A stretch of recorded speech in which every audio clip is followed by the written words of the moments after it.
Assalamualaikum warahmatullahi wabarakatuh, Sobat Winner semuanya yang dirahmati oleh Allah Subhanahu wa Ta'ala. Dimanapun panjenengan berada, semoga sehat selalu, selalu dalam lindungan ya Allah, dan selalu dirahmati oleh Allah Subhanahu wa Ta'ala. Amin ya Rabbal Alamin. Alhamdulillah, Sobat Winner hari ini bisa menyapa kembali panjenengan semuanya di channel kesayangan kita bersama, Chef Ganzo. Semua berkat rahmat ya Allah. Sobat Winnerku, jangan pernah bergantung kepada selain Allah ya. Jangan pernah bergantung kepada makhluk apapun itu. Jangan pernah mengharapkan kepada manusia, jangan pernah mengharapkan kepada jin, jangan pernah mengharapkan kepada selain Allah ya. Karena pasti kita akan kecewa. Barang siapa yang bergantung kepada selain Allah, yang meniatkan segala sesuatu amal solehnya selain kepada Allah, pasti akan kecewa. Ya, barang siapa yang meniatkan segala sesuatunya selain hanya kepada Allah, pasti akan kecewa. Saya pernah mengalami beberapa fase kehidupan yang mengajarkan saya tentang tauhid, yang mengajarkan saya tentang hanya berharap kepada Allah semata. Satu ketika, saya itu di tahun antara 2017-2018, saya agak lupa, kisaran itu saya itu masih punya hutang ya, saya masih punya hutang. Tetapi di sisi lain, saya memiliki piutang atau menghutangkan uang saya kepada seorang kerabat. Uang yang saya hutangkan kala itu sebetulnya kalau untuk menutup hutang saya tinggal sedikit saja.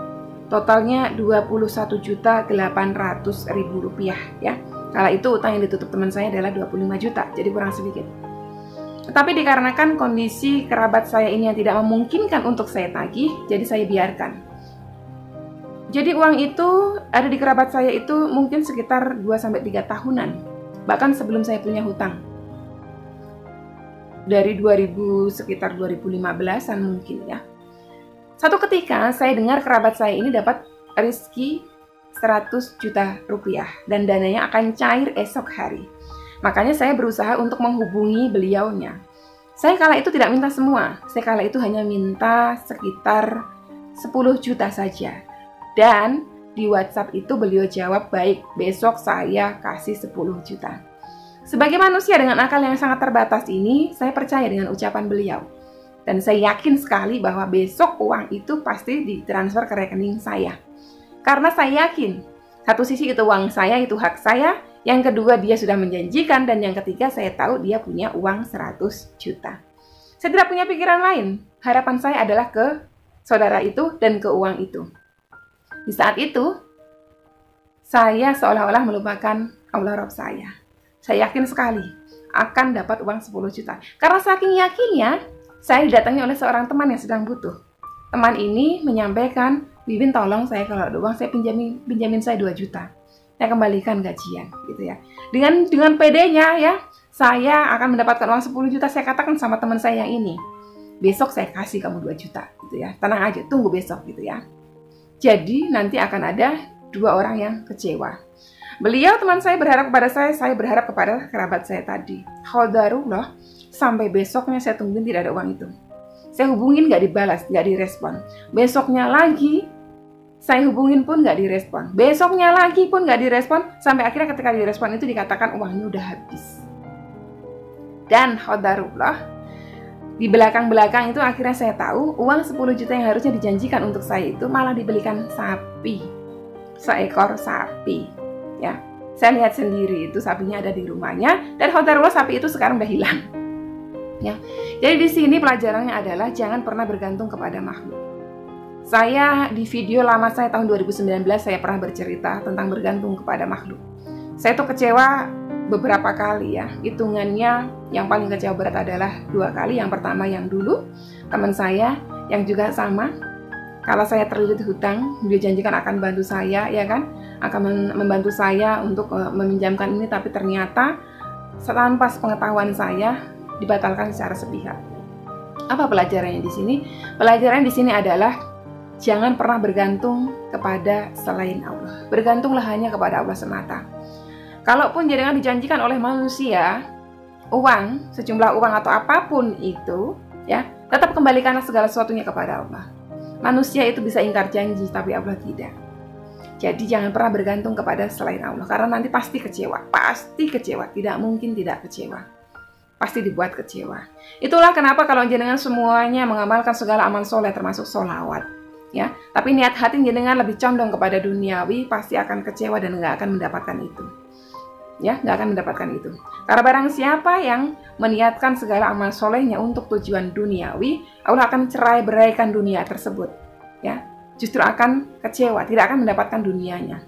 Kalaupun mendapatkan, hanya mendapat apa yang sudah Allah tetapkan, tidak lebih. Tapi barang siapa yang mengamalkan soleh, ya, yang beramal soleh, mengamalkan suatu amalan soleh dengan niat hanya mengharap ridha Allah semata, maka dunia itu akan dihimpun datang kepada kita dengan segala kehinaannya, ya. Jadi dunia itu bonus.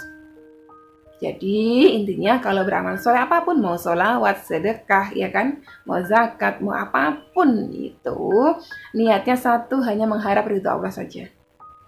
Memang betul di dalam doa kita diperkenankan untuk minta apa saja, ya.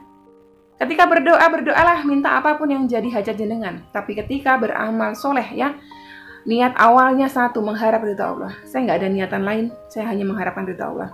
Seperti sholawat contoh. Sholawat itu niatnya satu, hanya mengharap ridha Allah. Kenapa? Karena Allah perintahkan saya. Pahami dulu. Allah itu perintahkan saya untuk bersolawat, makanya saya bersolawat. Kalau Allah tidak perintahkan, saya tidak lakukan.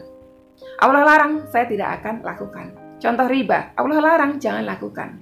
Sholawat dikarenakan Allah perintahkan dalam surah Al-Ahzab ayat 56. Wahai orang-orang yang beriman, bersolawatlah engkau kepadanya. Di sana ada perintah sehingga kita patuhi ke sana. Sehingga kita merujuk kepada perintah yang tersebut. Karena perintah itu, makanya kita bersolawat. Tanpa perintah itu, kita tidak bersolawat. Jadi kita pahami, karena Allah perintahkan saya untuk bersolawat, maka saya bersolawat. Jadi tujuannya hanya mengharap ridho Allah semata. Kalau Allah ridho, insya Allah nanti di akhir setelah bersolawat tadi itu saya bermunajat kepada Allah, maka Allah ridhoi hajat-hajat saya. Gitu rangkaiannya, ya. Jadi sebetulnya kalau ada bahasa solawatin mobil, solawatin laptop, solawatin ini segala macam, itu sebetulnya lebih kepada kita bersolawatnya karena Allah Ta'ala perintahkan, tetapi kita sadar kalau Allah perintahkan kita patuhi dan Allah ridhoi kita, maka hajat saya yang laptop, yang mobil, yang rumah tadi akan terkabul, ya. Korelasinya sebetulnya ke situ. Tapi kita juga nggak boleh mengecilkan saudara-saudari kita yang bersolawat. Solawatin dulu mobilnya, solawatin dulu, solawat kok buat ini, solawat kok buat itu, ya. Kalau jawabannya benar, korelasinya tadi ke situ, ya. Boleh saja, kenapa? Karena dengan bersolawat Allah ridho kepada kita sehingga Allah kabulkan hajat-hajat kita. Tapi niat dalam hati kita yang harus diperbaiki, gitu, ya. Salah satu contohnya yang saya solawatin selama ini, ya, adalah ini, ya. Ini mungkin harga nggak terlalu mahal, ya, tapi karena saya solawatin terus-menerus, qadarullah saya punya itu, gitu, ya. Baik sobat pinarku, sampai di sini dulu video sharing kali ini. Semoga bisa memberikan manfaat buat panjenengan semuanya. Wassalamualaikum warahmatullahi wabarakatuh.